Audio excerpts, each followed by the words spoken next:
hello लोगोफोर सिगाङाव सुरास्टन official इउट्यूब चेनेलाव नोंथांमोनखौ बरायग्रोनाय जाबाय आंनि भिउवार्सफोरखौ दिनै जोङो पिकनिकनि थाखाय मोनसे नखराव दाउ लाफैदों बियाव दाउआ गोबां गिदिर गिदिर दङ बिजों लोगोसे दाउ सिनारि होननायबो दङ माफानो दाउआ माफानो सेरथाम सेरब्रै जाना होननानै बिगोमाया बुंदों बिनि केजियाव 135 होनदों आरो बै दाउ सिनिखौ लायोब्ला जरायाव 1500 होनदों बिनिखायनो भिडिअखौ मोजां मोनदोंब्ला नोंथांमोना जोबजासे नायलांदो स्किप खालामालासे जोङो अबेसिम पिकनिक स्पटसिम थांगोन बे जायगाफोरखौ नोंथांमोना प्लेसखौ नायनो हागोन नायलांदो अब्ला जोङो बे दाउखौ लानानै पिकनिक स्पटसिम आवगायलांसिगोन बिदिब्ला नायलांदो पिकनिक स्पटआव नायदो नै बेनोसै दंलायो दिनै एसेग्राब मानसि गैया मैया थांनायाव हले बिराद मानसिमोन फर्स्ट टाइम दिनै नैबे पिकनिक स्पटआव नायलांदो भिडिअफोरखौहाय दायो नोंथांमोना जेरैबो नै ओरै आनैमोना मोसादों नै ओरैहाय बिराद इन्टारेस्टिं सोरबाफोर जाफैनो गोसोब्ला जाफैनो हागोन नोंथांमोना नैबे जायगायाव बेखौ आइफवालि पिकनिक स्पट होनो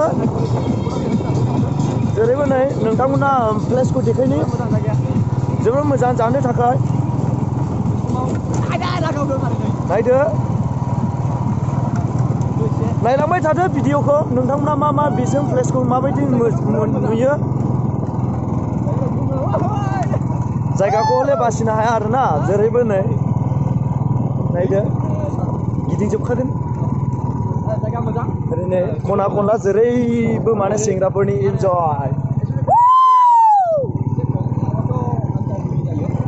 दिनै सानडे नालाय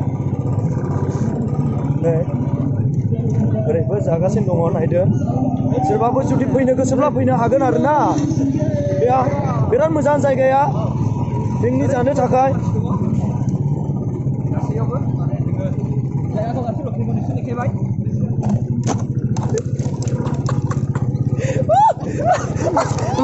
एसे प्रब्लेम जाबाय माने आखाइ थाइसे बाइक हमनानै सालायनाय जाबाय नै ओरैबो दङ नै एसे लोगो मोनदों आरोना नायदो नै जेरैबो मोसानाय इन्जय माने पिकनिकनि थाखाय ओरै मोसालागासिनो दं नै आंनि लुकिं ग्लासआ बायबाय ओरै हरसै ओरै गोलैबायसैलै ओरै सेंग्राफोर नै नैबे गस्लाया निजोम लायो मोनसे अब्ला नुबाय जानो हागौ नोंथांमोना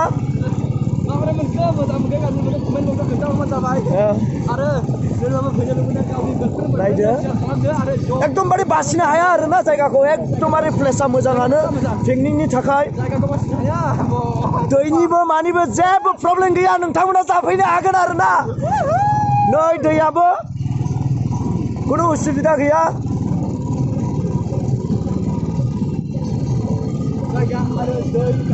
अके बिदिब्ला नोंथांमोना भिडिअखौ नायलांबाय थादो जोङो मा नुबावगोन बेखौ देखायलांबाय जागोन नै ओरै मोसागासिनो दङ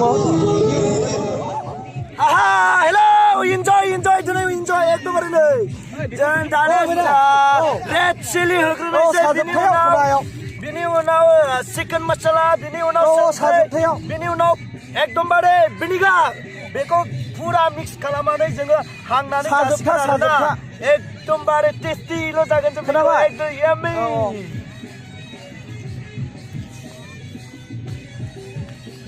नायदो बिनि उनाव बारे कालारफुलल' जाबाय नै दोनबाय नों मा दोनबाय जाबाय दे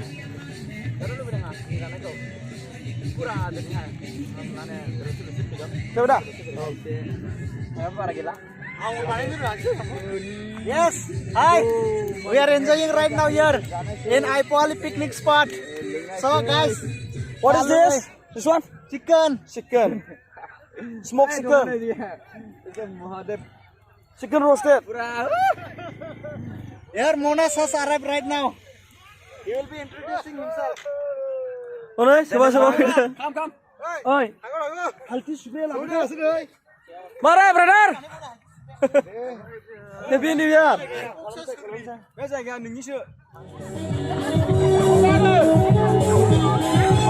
Ini